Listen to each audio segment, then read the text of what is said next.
యేసుక్రీస్తు పరిశుద్ధ నామమున మీకు అందరికీ వందనాలండి. మరోసారి మీ మధ్య రావటం దేవుడు నాకు ఇచ్చిన కృపను బట్టి స్తుతి, ఘనత, మహిమ, ప్రభావములు ఆయన కలుగునుగాక. ఈ రోజున యోధా రాసిన వంటి పత్రిక ధ్యానించుకుందాం. ప్రార్థన. పరిశుద్ధుల వెంట తండ్రి వందనాలు. యేసుక్రీస్తు నామముని పాసెందుకు వస్తున్నాను ఆయన. నాతో అందరితో మీరు మాట్లాడడం ప్రభా, వినగలిగే చెవులు గ్రహించే హృదయం దయచేసి ప్రార్థిస్తూ యోధా పత్రిక ద్వారా నా తండ్రి సూటిగా చక్కగా మాట్లాడండి. కడలు దినంటున్నావు నా తండ్రి. విశ్వాసము పెకిలించబడే దినాల్లో ఉంటూ ఉన్నాం. మీ బిడ్డలముగా, మీ సేవకులుగా ప్రభా, ఈ కొరకు నమ్మకంగా జీవించడానికి సహాయం చేయమని, వారితో మాట్లాడమని యేసుక్రీస్తున్నాం ప్రార్థిస్తున్నాం తండ్రి. ఆమేన్. ప్రియమైన సహోదరి సహోదరులారా, యూదా ఈ పత్రిక రాశాడు. క్రీస్తు శకం 70 నుంచి 80 సంవత్సరాల మధ్య కాలంలో రాయబడినట్లుగా చూస్తూ ఉంటాం. ఎవరు ఈ యూదా అనంటే, యేసుక్రీస్తు దాసుడను యాకోబు సహోదరుడైన వంటి యూదా అంటున్నాడు. తను పరిచయం చేసుకుంటున్నాడు. అపోస్తుల కార్యం 15వ అధ్యాయం, మత్తయి సువార్త 13వ అధ్యాయము 55 వచనాలు చూస్తే, యేసుక్రీస్తు సహోదరులుగా పిలువబడ్డవారు అనగా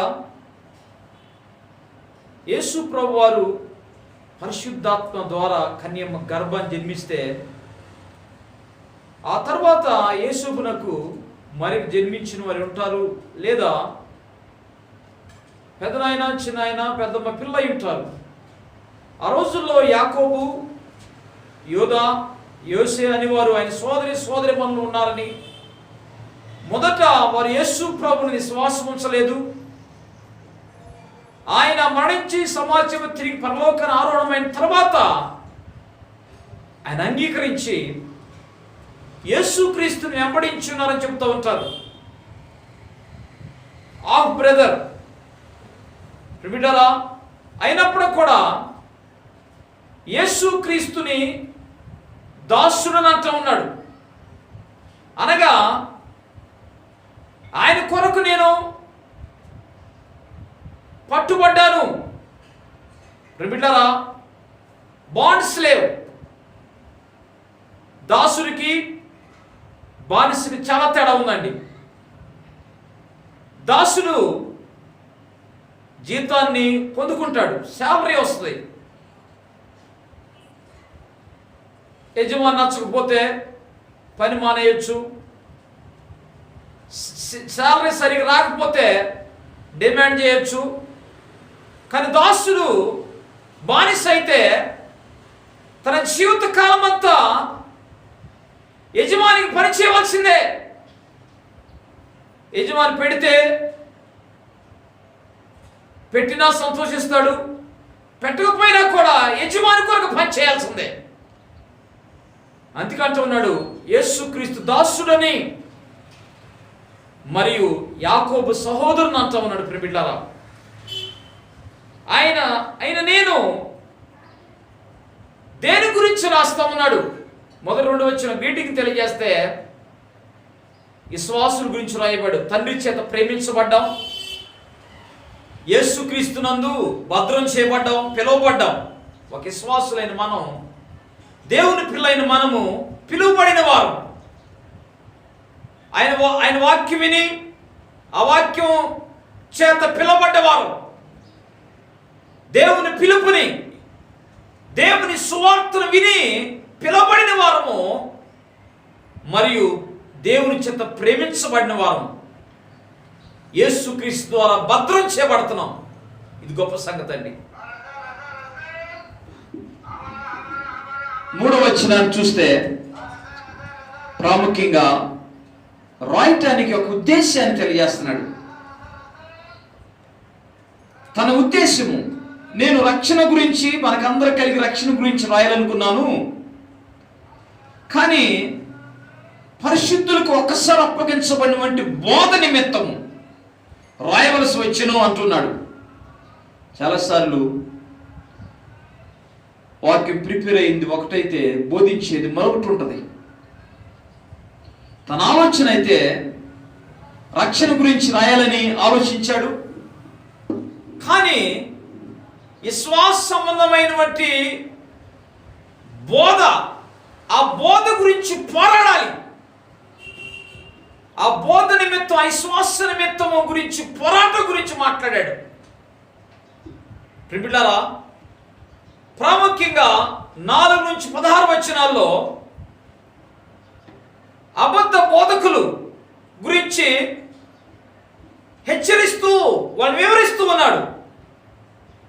కొందరు రహస్యంగా చొరబడి ఉన్నారు, వారు భక్తిహీనులై 4వ వచనంలో మన దేవుని కృపను కామాతురతమునకు దుర్యోగపరుచు మన అద్వితీయ నాథులను ప్రభు అయిన యేసుక్రీస్తును విసర్జించుతున్నారు. ఈ తీర్పు పొందుటకు వారు పూర్వమందే సూచించబడిన వారు. కొందరు రహస్యంగా చొరబడి ఉన్నారు. సంఘాన్ని కాయవలసిన పెద్దలు, సంఘాన్ని కాయవలసిన సేవకుడు మందలోకి అబద్ధ బోధలు ప్రవేశించిన కారణం ఏంది?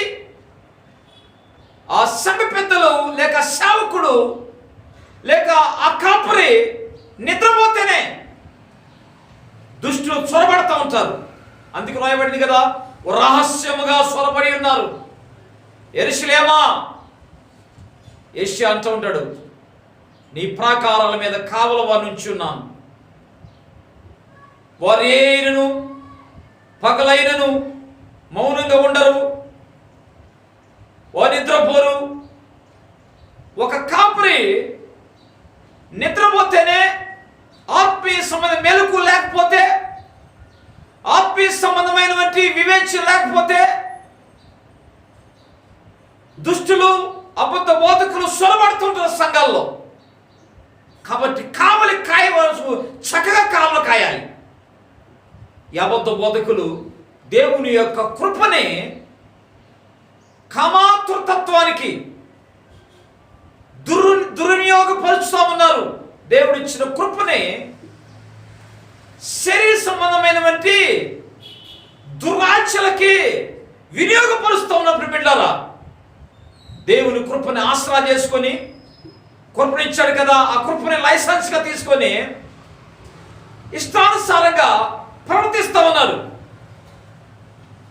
వెహికల్, బైక్ నడిపే లైసెన్స్ ఇస్తారు కదా, లైసెన్స్ ఇచ్చింది చక్కగా బండిని డ్రైవింగ్ చేయడానికి. కానీ ట్రాఫిక్ సిగ్నల్ని జంప్ చేస్తూ, ర్యాష్ డ్రైవింగ్ చేస్తూ, ఇతరులను భయకాంతులు చేస్తూ ఉన్నట్లయితే దేవుడిచ్చిన లైసెన్స్ కూడా, దేవుడిచ్చిన కృపను కూడా, కొందరు ఆ కృపని ఆయన క్షమిస్తాడులే, ఆయన కనికరిస్తాడే, కృపా సంపూర్ణుడు కదా, కాబట్టి ఏ పాపం చేసినా ఆయన క్షమిస్తాడని బోధించేవారు ఉన్నారు. బిడ్డలారా, దేవుడిచ్చిన కృపని కామాతురతకి, శరీర సంబంధమైన కోరిక నెరవేర్చి తృప్తి పంచుకోవడం కోసం దుర్వినియోగం చేస్తే రాబోయే తీర్పును తప్పించుకోలేవు. దేవుడిచ్చినటువంటి కృపని నిరర్థకం చేస్తూ, దేవుడిచ్చిన కృపని దురాశలని కామాతురతకు సద్వినియోగం చేసుకుంటున్నట్లయితే తీర్పుని వాగిట పొంచి ఉంటుంది. కొందరు జ్ఞాపకం చేస్తూ ఉన్నాడు. ఈ సంగతి మీకు తెలుసు, పూర్వమంది అయిన మీకు జ్ఞాపకం చేస్తూ ఉన్నాను. ప్రియులారా, బైబిల్లో అనేక సంగతులు రాయబడ్డాయి. దేవుడు తన ప్రత్యక్షత ఇచ్చాడు. ఒక కొత్త ప్రత్యక్షత అవసరం లేదు. ప్రియులారా, దేవుడు తన గ్రంథంలో మనకి కావలసన్నీ కూడా రాయించిచ్చాడు. దేవుడు మనకు కావలసినవంటి అన్నిటి ఇచ్చాడు. ఈ బైబిల్ తప్ప వేరే రెవల్యూషన్ అవసరం లేదు. చేయబడింది. అవే సంగతుల్ని సంఘము జ్ఞాపకం చేయాలి. ఈ బైబిల్ పక్కన పెట్టేసి, ఈ బోధన పక్కన పెట్టేసి ఇంకేమైనా మాట్లాడతాడేమో కాదు. దేవుడు ఆల్రెడీ సంగతులన్నీ కూడా రాయించి ఇచ్చాడు. దేవుడు సేవకులైన మనం వాటి జ్ఞాపకం చేసుకోవాలి, జ్ఞాపకం చేసుకుని జాగ్రత్త పడాలి. దేవుడు తీర్పు ఉన్నది, ఎవరు తప్పించుకోలేరు. ఇష్టానుసారం ప్రవర్తించేవారు ఐగుప్తు దేశం నుంచి బయలుదేరిన వారిని జ్ఞాపకం చేస్తున్నాడు. 3 గురించి ఆయన హెచ్చరిస్తున్నాడు. ఐగుప్తు దేశం నుంచి బయలుదేరిన వారు ఐగుప్తు యొక్క దాస్యత్వం నుంచి విడిపించబడ్డారు. దేవుడు రక్షించాడు. పస్కా బలి ద్వారా అక్కడి నుంచి బయలుదేరారు. అరణ్య యాత్రలో వారు ప్రయాణం చేస్తున్నారు. కానీ అనేకులు దేవునికి ఇష్టలుగా ఉండలేకపోయారు. అనేకులు నమ్మలేకపోయారు. నమ్మన వారిని ఆయన నాశనం చేశాడు. అరణ్యం రాలిపోయారు రాయబడిందండి. కాబట్టి విశ్వాస యాత్రలో జాగ్రత్త ఉండకపోతే ఎందుకు వారు నమ్మలేకపోయారు? దేవుడు 10 అద్భుతాలు చేశాడు. మనం చూస్తూ ఉంటాం. ఎబిలు రాసిన పత్రిక 3వ అధ్యాయంలో అనేకులు నమ్మలేదని, అవిశ్వాసులుగా ఉన్నారని, భూలోక సంబంధమైన వాటి మీద దృష్టి పెట్టారని, అరణ్యం రాలిపోయారు. ఆయన అద్భుతాలు చేసిన, ఆయన ఆశ్చర్యకర చేసిన, దేవుడు వారికి కావలసిన సమకూర్చిన, కానీ వారు దేవుని యందు అవిశ్వాసం ఉంచి దేవుని నమ్మలేక అరణ్యం రాలిపోయారండి. కాబట్టి ఈ శ్వాసం అనేది చాలా ప్రాముఖ్యమైనది. విశ్వాసం గురించి పోరాడాలి, పోరాటం కలిగి ఉండాలి, విశ్వాసంలో ఎదగాలి. అప్పగించబడి బోధ నిమిత్తమై నువ్వు పట్టుకున్న దాన్ని చివరి వరకు చేపట్టాలి. ఐగుప్తు నుంచి బయలుదేరిన వారిని అవిశ్వాసం చేత, మందమతులైనందున, దుష్ట హృదయం కలిగినందున, దేవునికి తిరుగుబాటు చేసినందున వారు అన్నీ రాలిపోయారు. అలాగనే దేవదూతలు దేవుడు సూచించాడు, అద్భుతమైన స్థలాలు వాళ్ళకి ఇచ్చాడు, ఆధిక్యత ఇచ్చాడు, ప్రభావాన్ని ఇచ్చాడు. కానీ తన ప్రధానత్వం నిలుపుకోలేకపోయిన దేవదూతల్ని కొట్టిసి పెట్టలే. ఆయన తీర్పు దినం మరో కటిక చీకట్లో వారిని బంధించను, భద్రం చేశాడు. దేవుడు సూచించిన వారే, దేవుని ఆరాధించేవారే, దేవుని గణపరిచేవారే, కానీ వారు తన విశ్వాసాన్ని కోల్పోయారు, తన నమ్మకాన్ని కోల్పోయారు, దేవునికి తిరుగుబాటు చేశారు. ఆ దేవదూతల్ని పడతోయబడి తీర్పునకు సిద్ధపరిచి నరకాన్ని వారి కోసం చేశాడు. 3వ ఎగ్జాంపుల్ సొదొమ గోమర. సొదొమ గోమర ప్రజలు కామాతురత కలిగిన వారు. లోతు ఇంటికి దేవదూతలు వచ్చినప్పుడు ఊర్లో ఉన్నవంటి సొదొమ గోమర ప్రాంతంలో ఉన్నవంటి చిన్నలు పెద్దలు అందరూ కూడా లోతు నీటికి ఇద్దరు వచ్చారు. బయట పంపించి వాళ్ళతో మేము సేనిస్తాం. పాపం చేయటంలో ఆతృత కలిగిన వారు, పాపం పట్ల వాంఛ కలిగిన వారు. సొదొమ గోమర పట్టణాన్ని దేవుడు అగ్ని చేత కాల్చివేశాడు. ఐగుప్తు నుంచి రక్షించిన వారు అరణ్యం రాలిపోయారు. ప్రధానత్వాన్ని నిలుపుకొని దేవదూతలను తీర్పుకో సిద్ధం చేసి భద్రం చేసి ఉంచాడు. అలాగనే దేవుని యొక్క కృపని కామాతురతకు సద్వినియోగపరిచినటువంటి సొదొమ గోమర ప్రజలు ఇచ్చిపెట్టలే. వీరందరూ కూడా కళ్ళ కనువారును, శరీరం అపిత్రం చేసుకునేవారని, అలాగనే ప్రభుత్వం నిరాకరించువారని, మహాత్ములు దూషించువారని, ప్రియులారా తమ నేలు వారిని, అలాగే ఆత్మీయ సంబంధమైనటువంటి నాయకుల్ని నిరాకరించేవారు. వారు పై విచారణకర్తలకు ఉన్నటువంటి ఆత్మీయ తల్లిదండ్రులు నిరాకరించేవారు. అదే ప్రభుత్వాన్ని నిరాకరించడం అంటే. లోక సంబంధమైన వారి గురించి మాట్లాడుతున్నారు, సంఘం గురించి మాట్లాడుతున్నాడు, విశ్వాసపు కాడికతకు వచ్చిన వారి గురించి మాట్లాడుతున్నారు. కొందరు అబద్ధ బోధలు చేసేవారు ప్రభుత్వాన్ని తన పైన వారు నిరాకరిస్తారు. కొన్నాళ్ళు బాగానే ఉంటారు, అనుకుంటారు, ఆ అవకాశం పరిస్థితులు చూస్తూ ఉంటారు. నాట హృదయం కలిగిన వారు కాదు, వాళ్ళు తిరుగుబాటు చేసి నిరాకరించి దూషిస్తూ అవమానిస్తూ ఉండేవారు. మీకాయేలు మోషే దేహం గురించి వాదిస్తున్నప్పుడు ఎదురు వాదించక దేవుడు నిన్ను గద్దించునుగా, ప్రభు నిన్ను గద్దించునుగాక. వాదించకూడదు, నిరాకరించొద్దు, దూషించొద్దండి, దూషించకూడదు. దేవుని సేవకులైన మనం బిడ్డలారా, వీరు గ్రహించలేనివంటి వాటి గురించి తర్కం చేస్తారు. వారు తెలియదు, కానీ తెలియని వాటి మీద వాదిస్తారు, దూషిస్తూ ఉంటారు. అదేవిధంగా వివేక శూన్యములకు మృగముల వలె ఉన్నారు. పశు మనసు కలిగిన వారండి. పశువు కామాతృత కలిగింది, కొన్ని ఉంటాయి. గాడిద కామాతృత కలిగింది, అపిత్రమైన జంతువు. అలాగనే మనం చూస్తుంటాం వీధిలో కుక్కలు, ఒక కుక్క అంటే 10 కుక్కలు పడుతూ ఉంటాయి. కామాతృత, శరీర కోరిక నెరవేర్చుకుని దైవోగ్రతకు పాత్రులైన వారు, మృగముల వంటి పశువు లాంటి మనసు కలిగిన వారండి. బిడ్డరా, వారు స్వాభావికంగా తమను తాము నాశనం చేసుకునే వారు రాయబడింది. వారిలో ముగ్గురు మరొక ఎగ్జాంపుల్ ఇస్తున్నాడు. కయ్యూను, బిలాము, అలాగే కోరహు. కయ్యూను హేబేలు ద్వేషించాడు. హేబేలు బలి అంగీకరించబడింది కాబట్టి వాడు చంపితే దేవుడు నా బలి అంగీకరిస్తాడు. ఇంకా దేవుడికి దిక్కెవరు ఉన్నారు? నేను తప్ప, నేనే ఆయనకి సోర్స్ అవుతా. కాబట్టి తన తమ్ముడైనటువంటి హేబేలుని ద్వేషించి హృదయంలో పగ పెట్టుకున్నాడు, ద్వేషం పెట్టుకున్నాడు. అది ఒళ్ళంతా పాకింది. ఆ పాపము ఏలింది, పాపం లోపరుచుకుంది కయ్యూని. అందుకంటాడు, కయ్యూను, నీ పాపము నీ వాకిటి యుద్ధ ఉంది, అది నిన్ను ఏలుతూ ఉంది. ఏలింది కనుకనే నీ తమ్ముడైన హేబేలు చంపగలిగావు. మనకంటే సంఘములో వేరే వారు చక్క వాడబడుతున్నప్పుడు ద్వేషించకూడదు.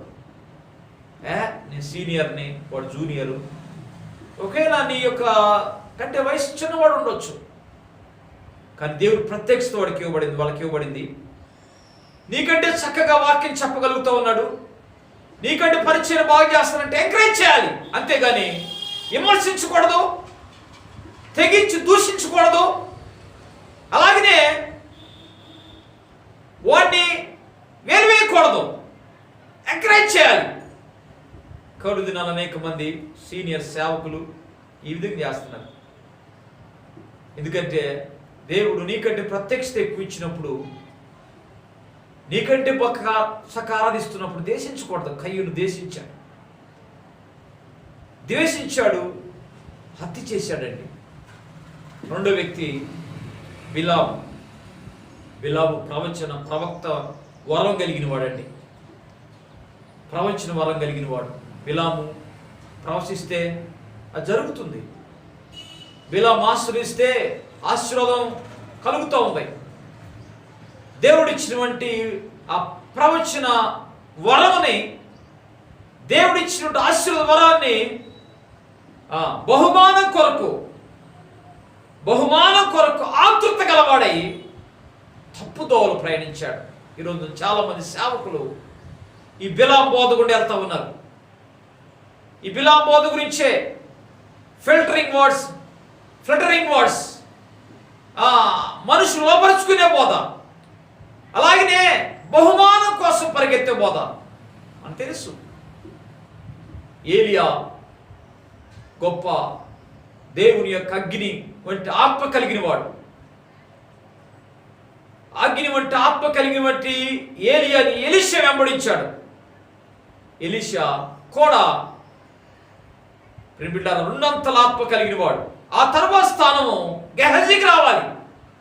కానీ బిడ్డలారా ఎండి బంగారాలకు ఆశపడి,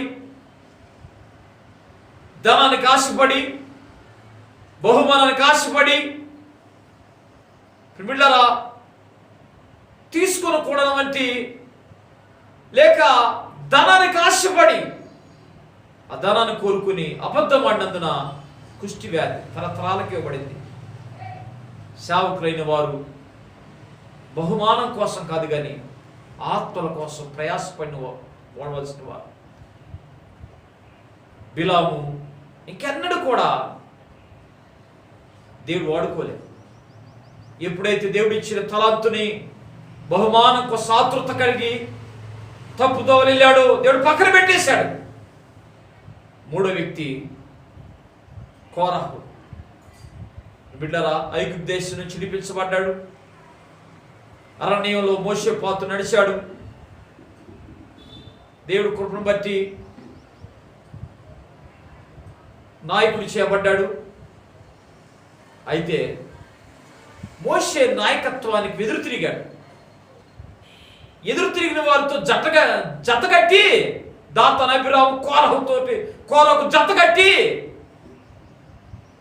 తన మీద ఉన్నవంటి మోషేని, దేవుని సేవకుడైన మోషేని, దేవుని చేత ఏర్పరచబడి పిలబడి మోషేని దూషిస్తూ తిరస్కరిస్తూ, నువ్వే నాయకుడు, మేము కూడా నాయకుడివే, దేవుడు నీతో మాతో మాట్లాడాడు అని మోషే నాయకత్వానికి వ్యతిరేకలేచాడు.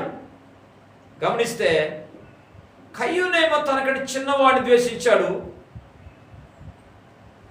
ఇక్కడ కోరహేమేమో తన మీద ఉన్నటువంటి దేవుడు సేవకునికి వ్యతిరేకలేచాడు.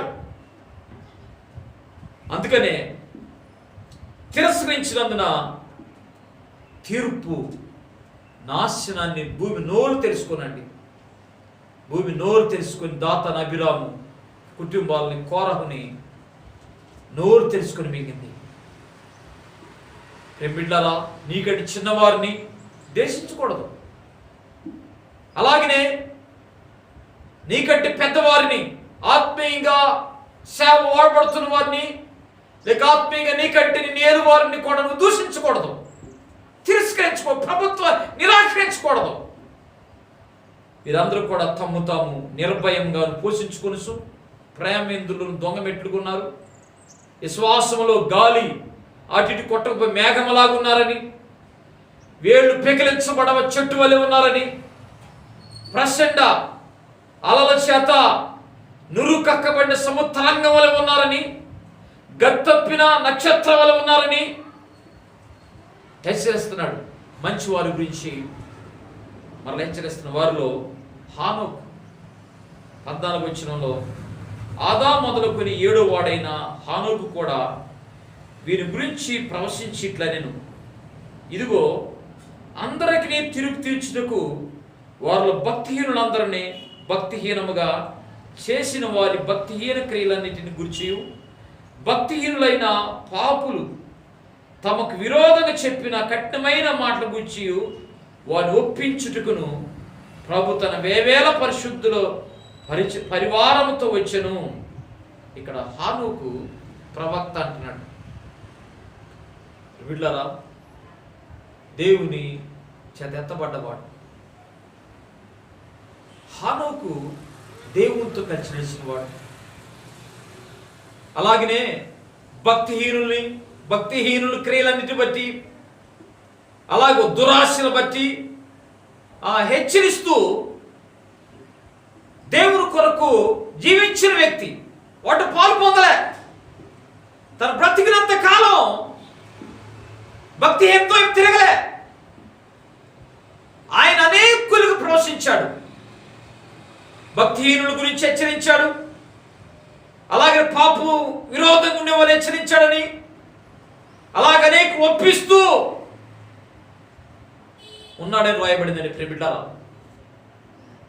అలాగనే 16వ వచనంలో వారు తమ దురాశ చొప్పున నడుచుచు లాభ నిమిత్తము మనుషులు కొనియాడుచు సనుగువారును తమ గతిని కూర్చుని నిందించువారు ఉన్నారు. వారి నోరు డమ్మమైన మాటలు పలుకును. అబద్ధ బోధకుల గురించి మాట్లాడుతున్నాడు. వీరు లాభ నిమిత్తమే మనుషులు కొనియాడతారు. లాభ నిమిత్తమే ఆ మనుషులు కొనియాడుతూ డమ్మమైన మాటలు మాట్లాడుతుంటారు. బిడ్డల 17వ వచనం నుంచి గమనించినట్లయితే కొన్ని హెచ్చరికలు చేస్తున్నాడు. బిడ్డల ఆత్మ ఎదుగుదల గురించి మాట్లాడుతూ ఉన్నాడు. బిడ్డల ప్రాముఖ్యంగా ఆత్మ లేని వారు ఉన్నారు, వాళ్ళు వేదాలు కలుగు చేస్తున్నారు. 20వ వచనం చూస్తే, ప్రియులారా మీరు విశ్వసించు అతి పరిశుద్ధమైన దాని మీద మిమ్మల్ని మీరు కట్టుకుని ఉండి, అతి పరిశుద్ధమైన దాని మీద మనం కట్టబడాలి. నీ జీవితాన్ని కట్టుకోవాలి, ఆత్మీయంగా కట్టుకోవాలి. వాక్యం చేత, ప్రార్థన చేత,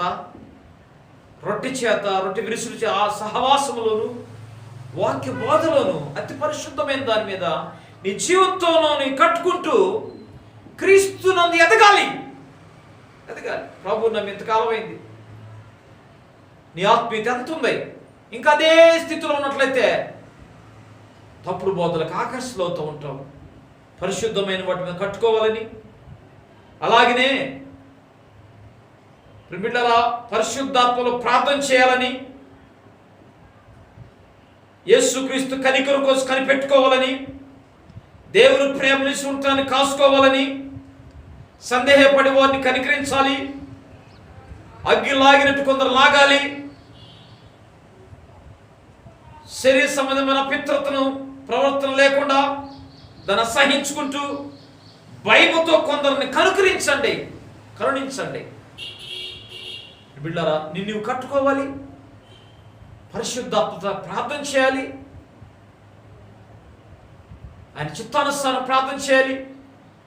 కొందరు లాగాలి, సువార్త చేత కొందరు లాగాలి, మరియు పాపాన్ని అసహించుకుంటూ భయముతో కొందరు లాగని అంటూ ఉన్నాడు. ఇప్పుడు బిడ్డలారా 24-25 వచనాల్లో ముగింపు తెలియజేస్తూ ఆశీర్వాదం, దేవుడు నిన్ను తన శక్తి చొప్పున కాపాడగలిగిన వాడని, తన ఎదుటి నిర్దోషి నిలబెట్టడానికి ఆయన సమర్థుడని. కాబట్టి ఆ యేసుక్రీస్తు యొక్క రక్షకుడు తన శక్తి చొప్పు నేను బలపరచగలవాడు. ఆయన తొట్టిల్లకుండా కాపాడగలిగిన వాడు కనుక నీకు అప్పగించబడిన బోధ, విశ్వాస సంబంధమైన బోధలో జాగ్రత్త కలిగి ఉండాలి. దేవుడు నీకు ఇచ్చిన కృపని కామాతృతకు వాడకూడదు. బిడ్డలారా, దేవుడు తీర్పు అనేది నిశ్చయం, దేని పెట్టడం. నీ న్యాయస్థానం తప్పించుకోవచ్చేమో, లేక సంఘాలను తప్పించుకోవచ్చేమో, దేవుడి యొక్క న్యాయ సింహాసనం తప్పించుకోలేరు. కాబట్టి దేవుడిచ్చిన కృపని రద్దకం చేయకండి. ఆత్మ సంబంధం కట్టబడుతూ, ఆత్మలో పరిశుద్ధాత్మ ప్రార్థన చేస్తూ, లోకాన్ని పాపాన్ని ద్వేషిస్తూ, భయముతో కొందరు లాగండి. దేవుడు బలపరచగలిగిన వాడు. ఆ కృప దేవుడు మనకు దయచేయును గాక. ప్రార్థన చేసుకుందాం. పరిశుద్ధుడు ఎంతని వందనాలు, ఎత్తబడిన వాక్య నీటిలో ఫలింపచేయండి తండ్రి, దీవించమని, ఈ వందనాలు చెల్లిస్తూ వర్ధిల్ల చేయమని, ఎందరైతే వింటున్నారు ఆయన వారందరినీ ఆయన ప్రత్యేక ఆశీర్వదించమని యేసును ప్రార్థిస్తున్నాం తండ్రి. ఆమేన్. God bless you. దేవుడు దీవించును గాక.